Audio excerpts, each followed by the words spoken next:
I do not own the rights to the music. We gonna cut that off so you don't have to go through that. I do not own the rights to the music. That'll kill all that, so you don't gotta worry about that It's gonna part. be a Friday. I like to find you. Good evening, everybody. Talk to me. Y'all know what time it is. It's 7 o'clock. It's 7 o'clock. It's time for my podcast. Tell the truth. Mask off. Period. Y'all, I'm just grateful to God for all of you all. I'm grateful for the ones who subscribe to my YouTube. If you have not subscribed to my YouTube, please go and do so. And thank you so much. Guess what, y'all? I love y'all, and ain't nothing y'all can do about it. Period. But God, listen, we gotta stay focused and keep it moving. Stay focused, keep it moving. Ain't no quitting. Ain't no quitting. Ain't no quitting, not Chip. Y'all hear me? We gotta get it, and we gonna get it. We ain't got no choice. Everything that's happening is happening for a reason. But God. So that's why we gotta keep it moving. Trust the process. Trust the process. We gotta trust the process. My cousin on here tonight. My guest, Cutter-Blige. Y'all give it up for him. Woo, woo, woo, woo, woo, woo. You know them cutters, you know. Y'all already know. Cutter-Blige, y'all. Hey. Still a cutter. Shout out to the Blige family. Yeah. But I'm grateful. I'm grateful. I'm gonna get this turn over to my cousin and let him. You know, he did. I'm gonna let him interview me tonight. You know what I'm saying? I know people be like, this one not interview and that one not interview, but it ain't never enough interviews a person can get for them to know what you really about. So I'm gonna do as many as I can. It don't matter. All right, good. Well, first of all, I want to let y'all know it's one of my favorite cousins, Tosh. Definitely a child of God. I want to say that. Wasn't always a child of God. No. But we here to do what? Tell the truth. That's right. Tell the truth. So if we're going to tell the truth, can we start from the beginning? We can start from the beginning. Where was the Wild Tosh at? At what age did the Wild Tasha start in? Oh, the Wild Tasha started. Okay, because Grandma had me on lockdown. Probably about 10, 11. 10 or 11. Yeah. How old are you now, Tasha? 45 years 45. old. That's been 34 years, yeah. 34 years ago. Yeah. She was a wildflower. I was. A wildflower that somehow found her way through. And see, we're going to get to that when she found her way through. Because we to understand the person, you got to understand where they came from. So we're going to talk about this wildflower first, Josh. That's it. When you was that wildflower, what was your mindset with God? Okay, so I was raised up in the church. Grandma made me go to church. I had to go to service. I had to be on the usher board, in the choir. I had to do that because she gave me my roof over my head. Mm-hmm. She was my provider. Mm-hmm. So those were her rules, and I never disrespected or disobeyed my grandmother. Okay. I did what I was asked. So I was in the church, but I didn't know God. Right. So I was just going to church to go to church. You weren't forced to church, but the family was church. And if you was in this household, you had to go to church. So you wasn't really forced, but you had to go. Yeah. You ain't nobody staying in that house on Sunday. Yeah, everybody in there on Sunday got to go to church. Yeah, that was. So yeah. So, you know, I went. I didn't know God though fully. So you didn't know God, or you didn't understand God at the time? Which one? Both. Both. Yeah, it was both. Because there's a difference. You know, knowing God is like people who read the Bible, but they don't, understand God. They know Him because, They grew up in the church reading them, but they don't understand them. And we're gonna get to the understanding part. But you say you just knew God, but you didn't understand him. You didn't understand. So I didn't know him either. I just went to church. And that's the difference too. We do have some people that just go to church that don't know God and don't understand God. But they just go to church because and that's how I was. Okay, and you said at 10 years old, 10, 11, that's probably when you stopped going to church. Not quite. So you were still going to church, but I started a while ago. Started a while now. That's when the wildflower started. That's when the wildflower started. On my own, do my own thing type of thing? Not really. I still lived in the house. Didn't have make my own rules. I just had my own rules outside the house. Oh, okay, so you feel me? You get out, Tasha world. Yes, Tasha world. It was Tasha world. What goes on in Tasha world? Everything that's possible. Everything. I don't want to get in detail with everything. I mean, we could if you want to. No, because everything is everything, you know. And go get my book. Oh, I got them laid out. It's in my book. Because this is what I'm talking about right here. No, it's in my book. This is the wildflower book right here. No, that's I don't look like what I've been through. This is the wildflowers. This the part. This the book that tells the story of. You don't even know the wildflower. I don't look like what I've been through. That's telling my testimony of last 15 years of my life. Oh, so this is the wildflower. That's the wildflower book.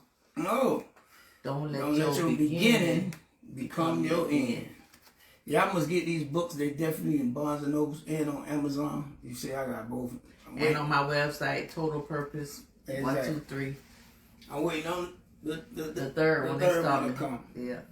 And so the wildflower Tasha, I mean, anything goes in Tasha.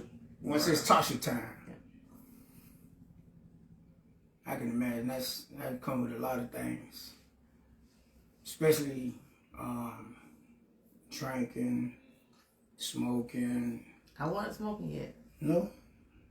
I ain't started smoking weed till I was in maybe 9th grade. Oh. We used to smoke BDs back then.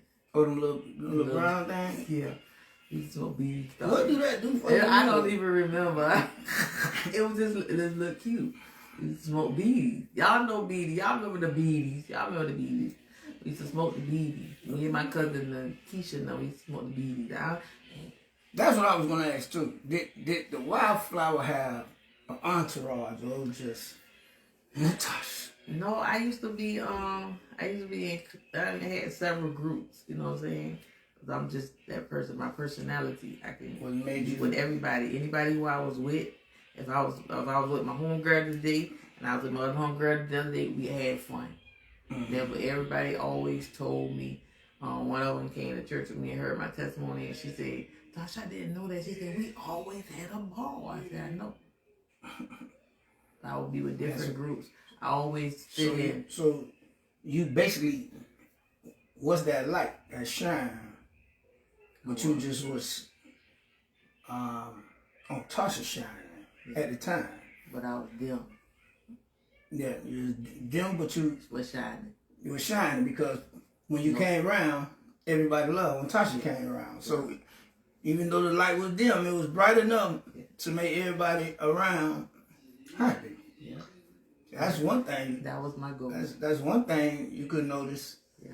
That God was walking with you during that all time. The time, that's right. Because your light was still shining without you even knowing or understanding it. That part. And that got to be a beautiful thing. Facts. Because sometimes that's when I ask you, when the wildflowers started, we all tend to turn to God when something bad happened. Yeah. Did you ever had them moments in the wildflower era? No. No? Like, couldn't get home, you were stuck somewhere, you're like, God, please help me out. None of that? Oh. Nah, it just, It was well wild, child. You couldn't make it home. You just ain't get home. You get there tomorrow. Yeah, you real wild, man. Firecracker. Now, I mean, it always was a way. Don't get it wrong. Now, I've never been in that state where I've been stuck anywhere where I couldn't get home. One time, me and my sis, one of my sis, I got a bunch of sisters, y'all know who it is. One of my sis, we was stuck. Well, we weren't stuck. They wouldn't take us home. So she called. Yeah, so she called and gave me scooped us and we got home. That was the only time. Like, no, I would never. I was always wild, fun, but I didn't play. Oh, you gangster. That's that cutting. Yeah, I didn't tolerate certain stuff. You know what I'm saying? It was on my terms. Everything was on my terms, except for when I was raped. That was not my terms. Right, I mean, you was raped, so that was different. Yeah, you know what I'm saying. But other than that, it was always my terms. Like I never was weak. I never was, that girl sympathetic. That So I mean, we always made it home. If we had to get in Cousin Joanne's van and steal it, we had to get there and we had to get back. We made it there and we made it back. Without Joanne knowing. Without her knowing. So we never was stuck. You gonna figure it out, huh? That's what it was. Okay. But we always was in control. We always drove and had our own, or we stole. We drove though. And got there. Exactly. And made it back. And parked it with, and kept it moving. Mm-hmm. So let me ask you, at what age was the turnaround? The noticing of God, like. Okay, we used to say this back in the day. And I was like 15, between 15 and 17, 18, used to be like, yeah, I'm going to get saved when I turn 21. We used to always say, yeah, we going to get saved when we turn 21. We're going to change your life. We just be like, we gonna get saved when we turn 21. I got saved when I was 20. And I had one cousin, she said, man, how you going to get saved when you turn 20 before you even get 21 if I could take you out? I had done been out and did everything. So you cheated them people. People had one more year with you and you didn't cheat them. Yeah. You were cheating God the whole time. But so how did that process go with, like, you finding him? Yeah. I had my first child. Dominique was 3, and I was pregnant with my second child, and it was different. I was just at a different place, and my cousin Grill, she just was like, she came by the house and she just was like, she had done changed her life around. So she came. I said, hey, Sister Lynette, messing with her and stuff, and she was like, she came to Grandma Rose's house and she was like, come go to church with me. I was like, I think I was high. I probably was high. And I was like, man. I said, all right. I just went to church with her. I wasn't drunk because I was pregnant, but I was probably high. Or on the beating. No, I had to go weed then. This was I was 20 years old. That's after high school. I had to graduate. Okay. Yeah. So then I went to church with her at a women's conference, 2001, May 2001, and I didn't love myself. That's what people didn't know about me. Now, all that fun, having fun, all that, I didn't love me. I was insecure. I had issues with me. You know what I'm saying? I felt abandoned. I felt, I felt forgotten about. I felt what I felt inside of me, and it caused me not to love me. But God. When I felt the love of God from the prophetess who was the speaker at the women's conference, Prophetess Maxine Thomas, which is now Prophetess Maxine Brown. I met her 24 years ago at a women's conference, and the love of God that I felt had sealed me, and it helped me to love me, and I didn't never want to let that That's powerful. So did she call you out? Or you just felt her from the people, from the pulpit? And I went up there and got saved, delivered. I've been Holy Ghost filled. So that day, all of the hatred for you, did it leave? It did. In that building? I mean, that church that night? I guess it did. I don't know. You know, they say spirits get out you and they be maybe jump around somebody else. So I'm not sure, but I'm praying that it did. That it got out you? It got out me. You trying to say that it get out the building? You praying that it did? Yeah, I'm praying that it did. Yeah, to somebody else. Yeah, because I don't know. But it was at 1108 East 48th Street, yeah. At a women's conference.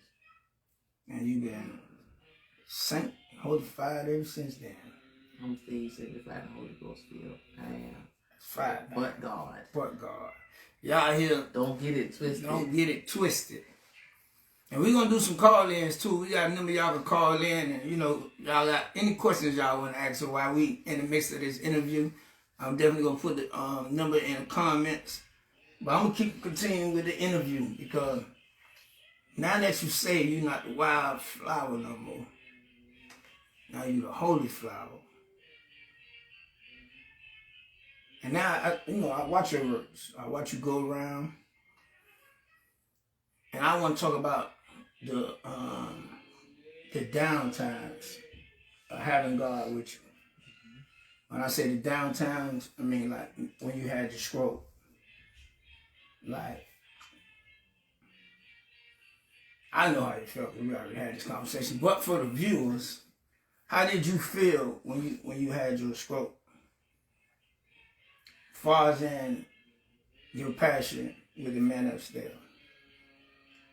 When I came out of surgery, not knowing I was paralyzed, but I knew I couldn't talk. In my mind, I said, "Thank you, Jesus, I'm still alive." That was it. Now, before, I probably would have been blaming God. That's what I was trying to get to. Yeah, but I didn't.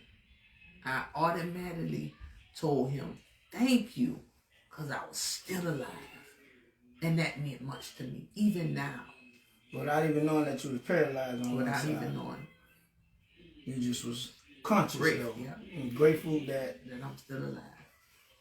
You couldn't even talk to say it, but you spoke in spirit. And how you felt when you saw your family around? Because at that time, you had how many kids at that time? 7. I had my niece for 8 years who I raised. She was a senior that year with my daughter. They were both seniors that year in high school. So how did that make you feel with it? It made me want to fight. To get back to them. Everybody was questioning me in the hospital. Was like, "Why are you trying so hard? She's so young. She's trying hard to get back." So I got to get back to my kids. After they came that week, I missed a week with my children. I've never been away from them that long before. So when they came to see me that week, and their daddy said, "Y'all get around y'all mama." And the 6 of them got around me because my oldest son was still in prison. But he was in prison reaching out to my friends to go see about my mama. Because my friend came all the way from Savannah. And she got her daughters to drive her to Augusta to see about me because my son had messaged her in prison. Mm-hmm. So all my children got around me and they began to pray and cry. And that's what pushed me. That's what pushed me. Made you getting up out of this. Yeah. And then I came back to Savannah and was in the hospital in Savannah too.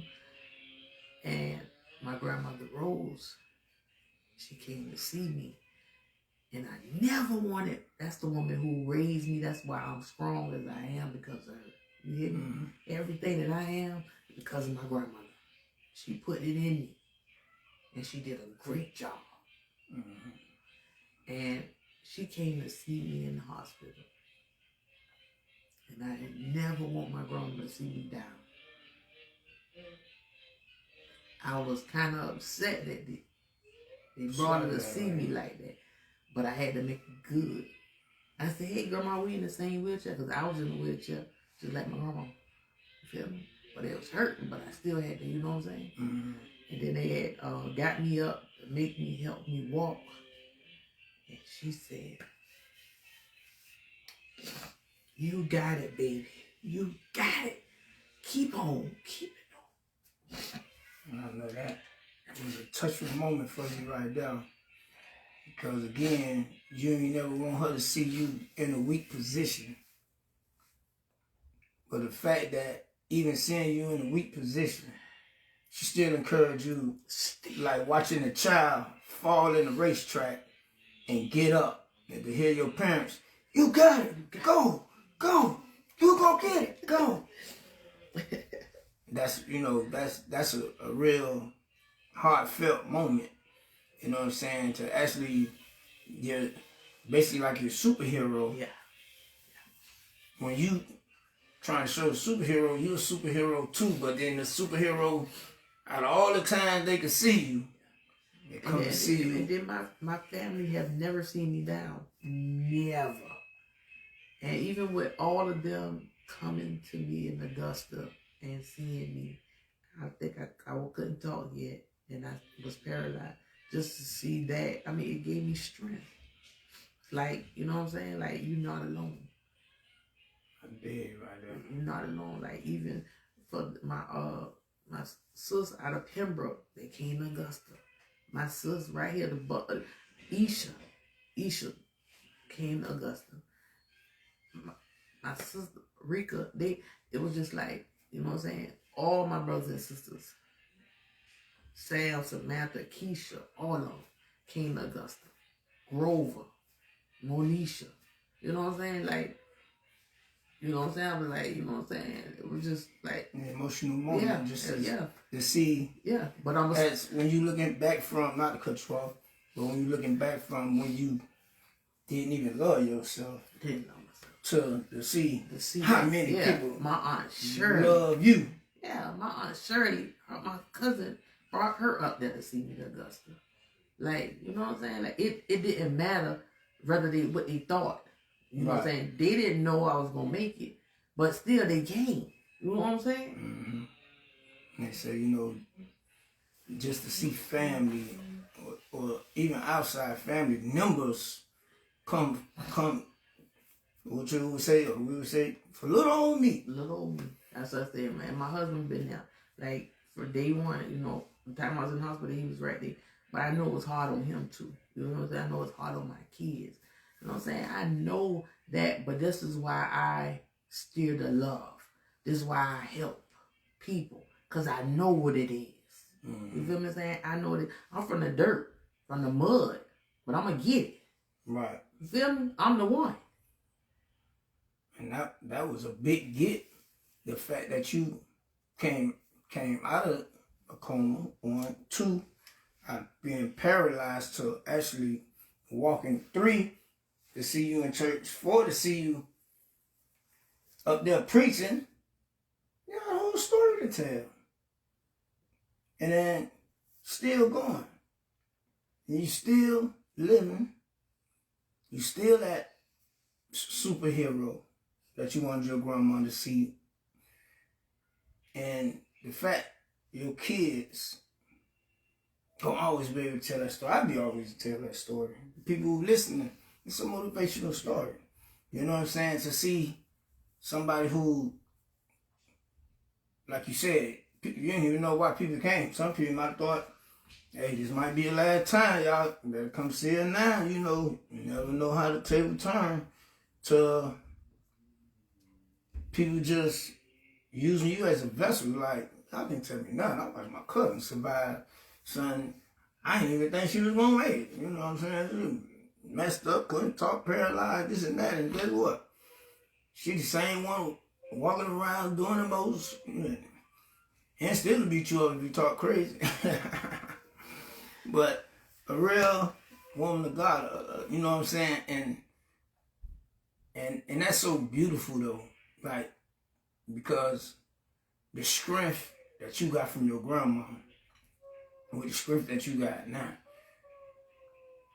Knowing that God is right here on your back, ready to take whatever route you want to run. You want to go for the long one? Let's do it, Tosh.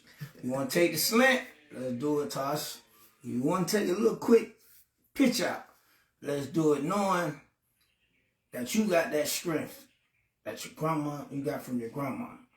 That strength that you took from not even loving yourself to turning that into loving all of you, to love you so much that you're able to push out on other people.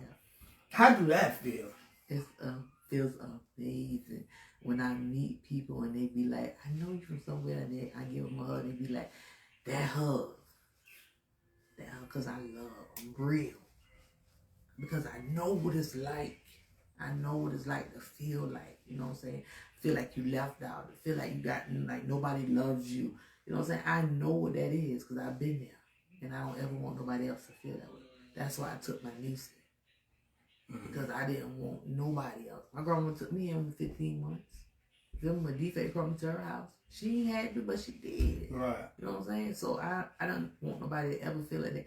When I meet people, when I get people in my car and I talk to them, they be going through whatever. You know what I do? Yesterday, I got out and I said, give me a hug. She was tearing up. You know what I'm saying? Just met her one time. But you know what I'm saying? Everybody need that. And that's why I say people walking around here mad, bitter and all that. That is a waste of time. It don't make sense to be that way. Forgive. Let go of stuff. You feel me? Like, because everything's a test. Mm-hmm. Everything's a test. I realize that. That's why I got podcasts, because I'm trying to help everybody. I'm trying to warn everybody that what y'all shouldn't do. Don't do it. That's why I tell them, I say, go, when you got a problem, issue, go to the man. He know everything. God know our thoughts. He know what you're thinking. The nasty thoughts, I have to say, Lord, forgive me for my thoughts daily. Come on, man. He know everything. And he waiting on us. He like this right here. Yeah. He don't need us for nothing. That's what I say. He always been up. When you didn't know him or didn't understand him. I was making stupid choices. My choices was, guess what? I reap what I sow. But yet, it's a lot of us, a lot of people that don't, because it is a lot of people walking that dog that feel alone. And they don't it don't have to be. They do got family. Yeah. They just feel like family ain't family the way they want them to be family. But you're right, it's really hard because, like, the fact that you did all that on the wild side without even the God intention in your mind and made it through it. But you got some people that's on the wild side that's going through it, but they got God on their mind. What do we tell those people? What I tell them is, give it to God. Whatever it is, give it to Him. Stop holding it. Stop holding it. Because you holding it ain't helping you, it's hurting you. You don't get nowhere like that. That's why I wrote my books. When I wrote that first book, was a testimony, for the stroke. Then God said, I release you to tell your story. Right. He gave me that title, Don't Let Your Beginning Become Your End, in middle school. I wasn't thinking about being no author. I wasn't thinking about none of that. He gave it to me in middle school. And how many years it took that for that to come out again? Well, that just came out last year. Yeah, so 13 and you, it's been a long time. Yeah, so I'm saying, just give it to Him. God's will, God's way, God's time. Everything. But you have to go to the source. When I stopped looking for me, because I had issues. Even after I got saved, I was obedient, I was humble, and everything. But I was that controlled me. Excuse me. I still wanted to be the boss of me, of my family. Like literally. Right. I still had that, you know what I'm saying? I'm still put my foot down. I want to be the man of the house. I want to do this. Which at any time I could have back up and not do it. But I did. Because my grandma taught me how to be a strong female or independent woman. So it was hard for me to even ask my husband for help. Even ask him for money for something. You know what I'm saying? So it's like, but again, my struggle is with me. Right. Ain't with you. It ain't with nobody else but me. Right. Because I gotta make the choice. Exactly. But you come to a point where you make the right choice or the wrong choice. Again, everything is a test. Mm-hmm. Some things it is like that. Sometimes we just asking what we fighting so hard was really just a simple accident. And what the Bible say? There you go. You have not because you ask not. Mm-hmm. That's God's word. Yep. But I had to learn that. It wasn't easy though. It still ain't. I'm still learning it. Because I still, my pride, I still, you know what I'm saying? I'll be telling the Lord, forgive me for my thoughts, stuff, but I'm human. We human. I go through daily, I'm fighting me. I'm fighting me like, Lord, I thought you better get it together. You don't make that mistake no more. You don't want to do that. You don't want to make that choice no more. You know what I'm saying? Make the right choice. So that's why now I'm trying to make all the right choices. I ain't sowing. I'm going to sow what I already done sowed. I'm going to reap that. But I ain't sowing nothing but harvest. I'm telling you, get it. I'm going to get it. Get it to me, Lord. Yeah, I think, you know, even with pastors, you know what I'm saying? It sometimes it comes to a situation as, okay, God, we done asked, and then we forget that it's on His time. Mm-hmm. And it's like, God done did all you said with me to do. Oh, you told me to. Now come on now. Because you about to make me pick another route now. I'm trying. I don't want to pick the next route now. Look, I done did that. It ain't work. No, I'm just saying. I'm just saying we all fall short. Yeah, that we way. all fall short. That's what I be telling people, man. Don't do it. Don't do it. Look, don't do it. Seek God. Take it to Him. I'm telling you. No, I'm talking about after you done took it to Him. You gotta wait patience. Yeah. Okay, so this is my thing, because I be like that. And I be like that. I'm human. Yeah. Just tell the truth. I be like that. So the other day, I was in the car like, Lord, all right now, I'm tired now, Lord. Someone came to me saying, oh, okay. How long he waiting for you? I said, ouch. I said, ouch. I said, all right. You in that back, but because I constantly say I'm patient because I got six, 7 turn. So the patience is there, but I'm like, okay. So I'm just like, all right, God, your will, your time. I know you got me, so. Nah, that's big. Yeah, because we don't have no control. People don't know that. Man, people dying like that. Like that. And thinking they going, like what you and your friend said, we're going to turn our life over when we turn 20. Thinking they ain't even making it 16. Right. Come on, man. Ain't even making it till they go age. So that's, you know what I'm saying, that's big too, because, you know, when we young, we always got, like you said, we try to get all our little evil stuff out the way before we say, you know what, give it up. I'm going to give it up then. And you never know. You might not even make it. Might not even give it up. That's true. No facts. No facts, for real.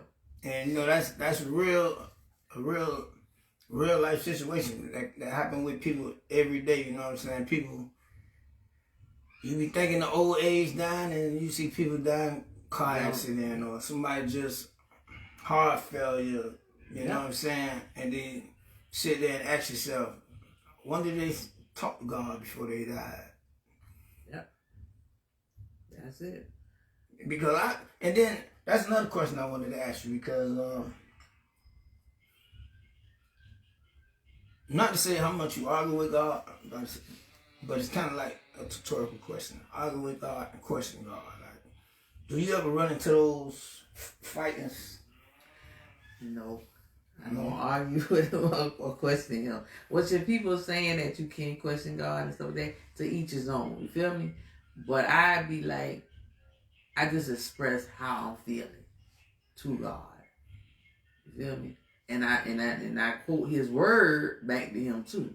Because it says if you remind him of what his word say. You feel me? So I just do that part and I just be patient. Okay. Yeah, I'm a punk. I ain't reached that part. You know, some people question him and stuff like that. I know I be doing it sometimes. I be having to catch myself. I'm like, oh Lord, what you doing, boy? You tripping? For the question, God, you over here arguing with this man? What you doing? Okay, you arguing with yourself. Yeah, right, you're arguing with yourself. But I try to see if I'm the only one that do that sometimes. Because no, it's more people to each. You know what I'm saying? But everything different. But some people do. Some people do. Some people, people done told me I had to question God, ask God this thing, and I went back and forth. I was like, oh, okay. Yeah, I didn't do that. I went back and forth a couple times. I'd be like, just moving here. It was going back and forth with him. I'm like, I don't know what you want me to do. And what the outcome was? I mean, I'm here. Yeah, mic drop. I'm definitely here. But God. And we question certain things. Okay, so and it happens. Like the place I'm in now, we just moved from the place we was at. I was there for 3 years, Father, Son, Holy Ghost. God worked funny. I moved out from a place in Carl Village 7 years. 7 is completion. Where you at now? No, I moved from Carl Village. 7. I've been there 7 years. 7 is completion. I had to move in with my dad. Because after my scroll, after all that, I had to move. I never lived with my dad and my mom. Needed the support though. But I went there and I lived with my dad for 3 months. Father, Son, Holy Ghost. God grabbed me, got the place, lived in the place 3 years. Father, Son, Holy Ghost. It was time we moved. And one by 800. And then he moved me back. 11 years. Where I used to live at 11 years ago. And they made that house bigger though. Yeah, and then they switched up, they remodeled it and stuff. But this is the thing. God's will, God's way, God's time. See, God did that for deliverance to come forth. You know what I'm saying? So you can't always question. He does everything for our good. No, I ain't say always. But sometimes we don't understand. Sometimes it hurt. Sometimes we be like, you know what I'm saying? But it's for our good. It's to get us where we need to be, where he wants us to be. Either or, but you got the choice now. You can make the right choice or the wrong choice. And keep going in the same circles, or you can go forward. So I'm getting jammed like with these questions, right? Say I made a choice to catch the bus and don't drive because I ain't got no gas, right? Mm-hmm. But I catch the bus and some dudes have a fight on the bus and I get shot in the leg. Then is it gonna say God said, see, if you'd have just drove out and found gas for you, see, that's when my little argument could start coming in. You know what I'm saying? Or if I would have drove and ran out of gas, then you would say, see, God told you to get on the bus. Why you ain't get on the bus? Well, first of all, he blessed you with a car. Right. So you're supposed to be driving if you got a car. Come on now. But if you ain't got no gas. Okay, so you gotta call somebody and ask them. Right, but if I got bus money though. If you call, but why you ain't call nobody for no gas? No, this ain't happening. It's just. No, I'm just saying. But if I got bus money. But answer the question. But you got a car. Yeah, but if I got. You don't pay your insurance. But if I got bus money. But you got a car. So what you need a car for? Well, you take break. Let me get the car. I need the car. I got finish insurance. I need the car. Do you want to catch the bus? Well, look at the whole. You gotta look at the whole thing. But looking at the whole, I am looking at it, but you ain't looking at it. Now say, I got to be the work. But if I continue sitting here trying to find some gas money or find a way to work, I'm gonna end up late. But if I get on this bus, had you asked him? This ain't happening. So no, I'm just saying. But ask the person. Did they ask God? Did you, you know, ask if you have not, because you asked not. But that's what I'm saying. What Like, if they okay, did so if ask I- so God? if I God get said, up- well, you got bus money. Why you complaining? So you got bus money to get there and get back? Right. About Okay, $3. well, do it then. Take the bus. No, I'm just saying. Take the bus. But I'm saying, then I said, take the Then bus and somebody then gets end up shot. getting Then you ain't making it work because you're going to the hospital because you got Right. shot. And they going to replace you because they got to, the job got to get done. Okay, let's get off this subject. I'm just saying, man. You got to look at All the whole picture. For those who clocking in late, it's your boy Cutter-Man with a Tasha Cutter-Blige right now doing an interview on her life. We're gonna start from the wildflower to which turned her life over, became the super soul flower. Now we into the golden flower era. And the golden flower era is the family, Tasha. Can we speak on the family, Tasha? Ooh, go ahead. We speak on family, Tasha, because now you got great grandkids, right? No, grandkids. Grandkids. How does that feel? It's a different kind of love. It's a different kind of love with your grands. You love the grands? I love them. But they my grands. And, well, that's one segment. But let's get to the boys, because you got 4 boys. You got 4 boys. And as a mother, living in this society with so much violence going on,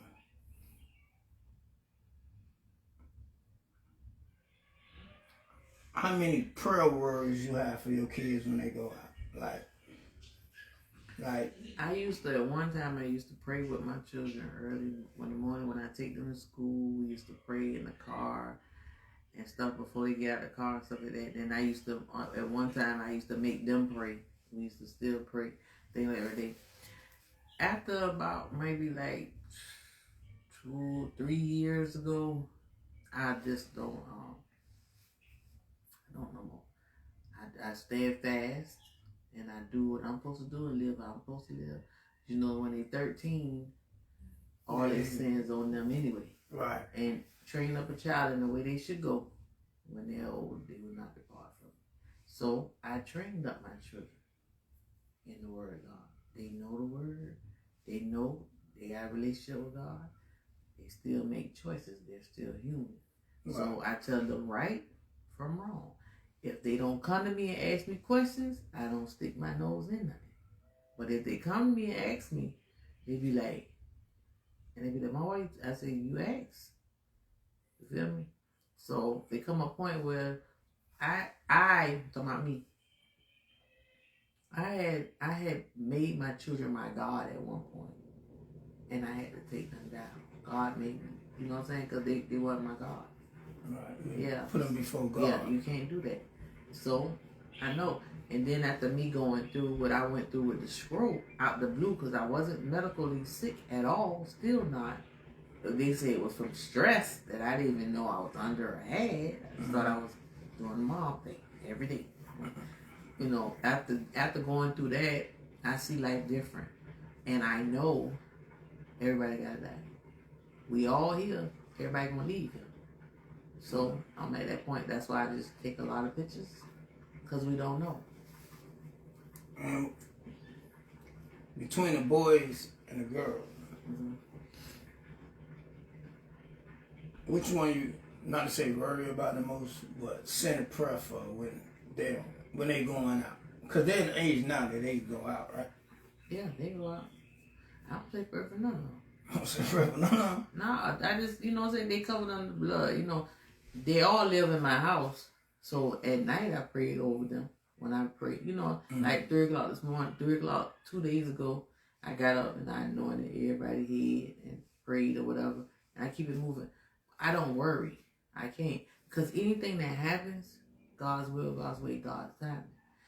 My mom passed 3 years ago, right? Didn't know.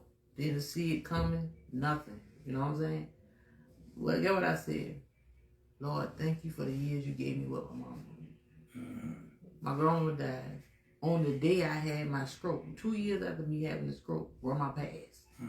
Lord, thank you for the years you gave me with my grandmother. And that's all I could do. because death gonna happen. Everybody got their time.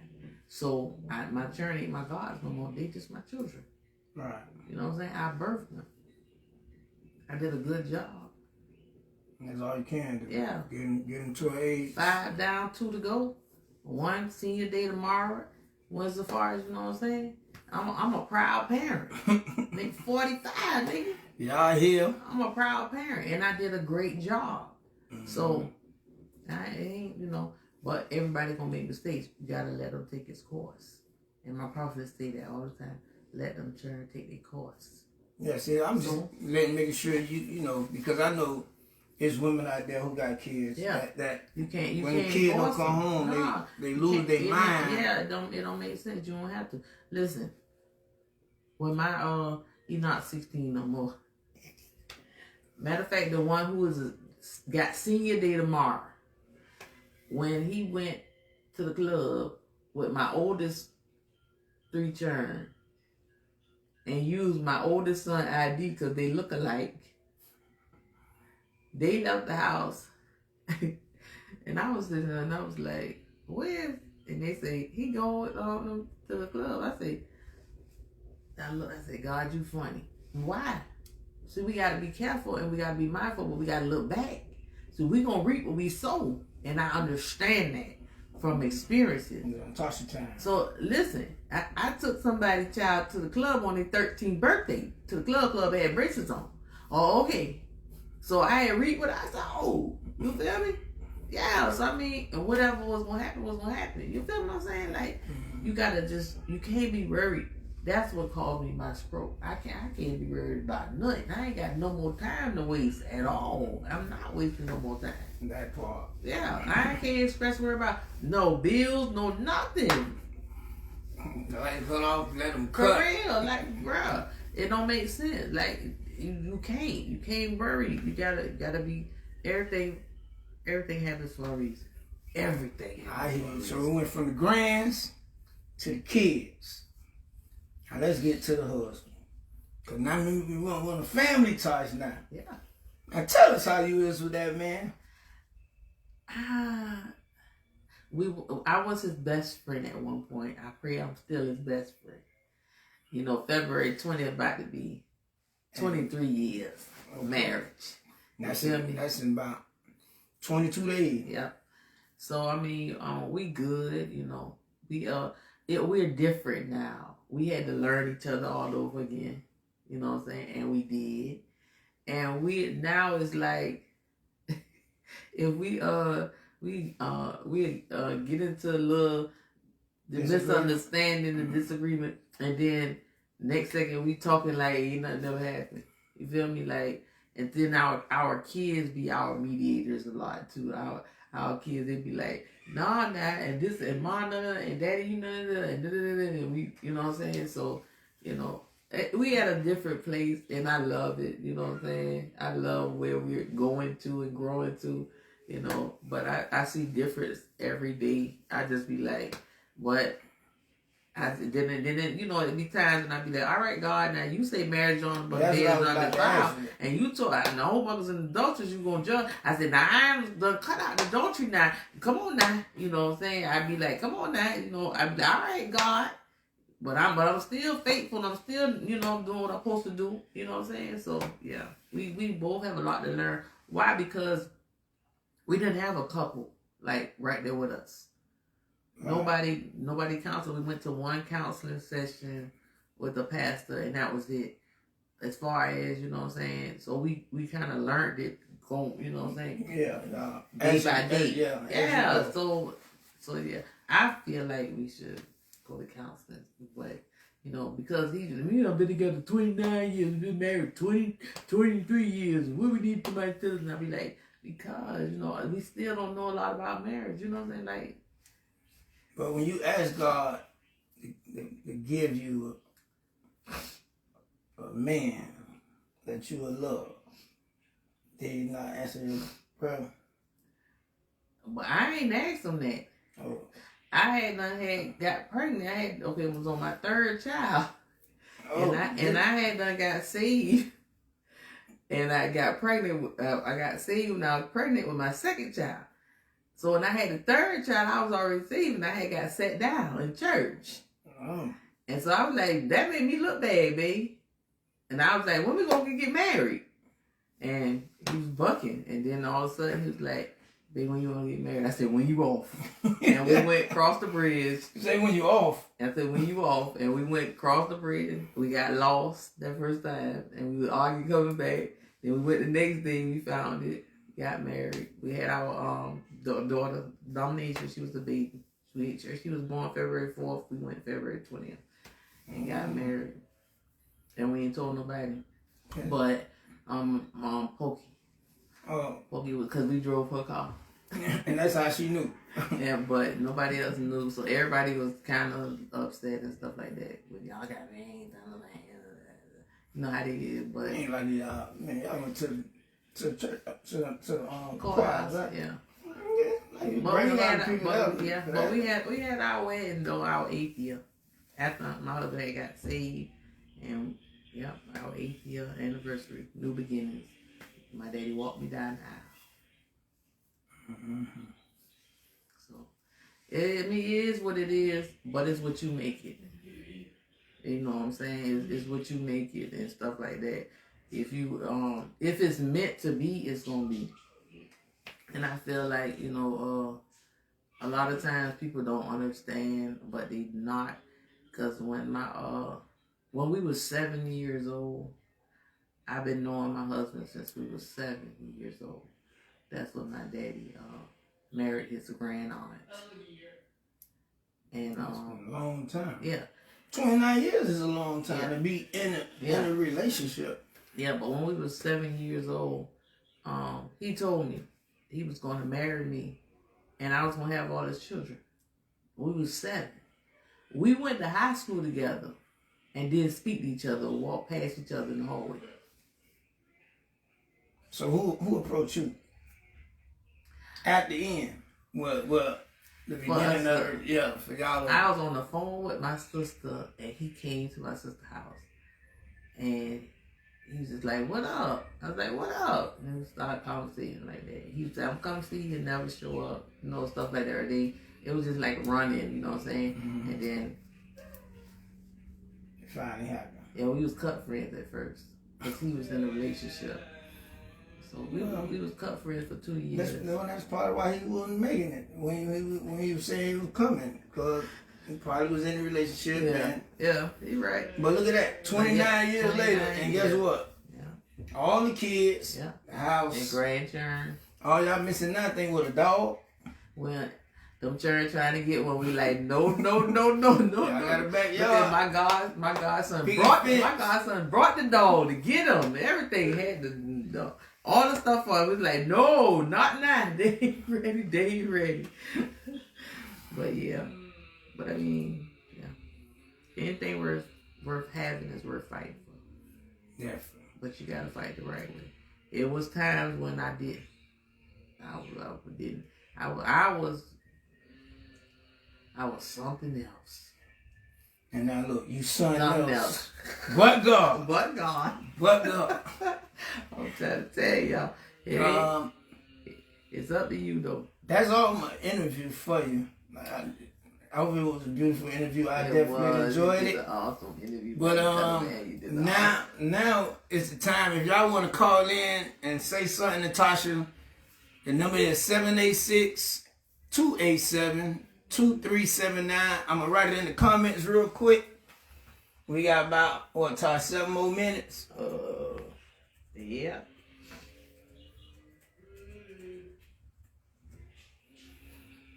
Hey, cousin Sophie, God did it. That's right. Keela, hey, Keela. Call in and talk to her right now.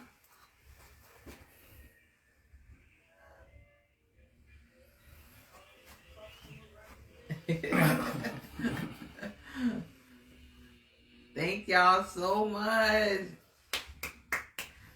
But God. We'll turn that choir music on, but. And listen, y'all, stay tuned. This is just the beginning. It was a beautiful interview. We appreciate everybody that tuned in. Yes. Y'all still got 5 minutes if y'all want to call in. Ask any question, anything you want to Anything know. you want to know, Tell the truth. 786-287-2379. If you did not get your books, Get on. get your books now. Please and thank you. Tell them the website, Tasha. Total Purpose. Total Purpose. Yep, go and get it. Go and get it. Hey, y'all, we ain't playing. That's just the beginning. This is just the beginning. Just the beginning. And y'all, need life Those who need insurance, life insurance, call me. I'm trying to tell you, everybody got to be covered. Straight up. My stroke was out the blue. No symptoms. But God. but God. No, but God. And make sure you're covered in the name of God, too. Got to. And put God first. God first. Stay focused. And keep it moving. Straight up. Straight up. I love y'all. And there ain't nothing y'all can do about it. Period. Period. See y'all next Thursday, 7 o'clock. Tell the truth. Tell the truth. Oh, that was a beautiful interview.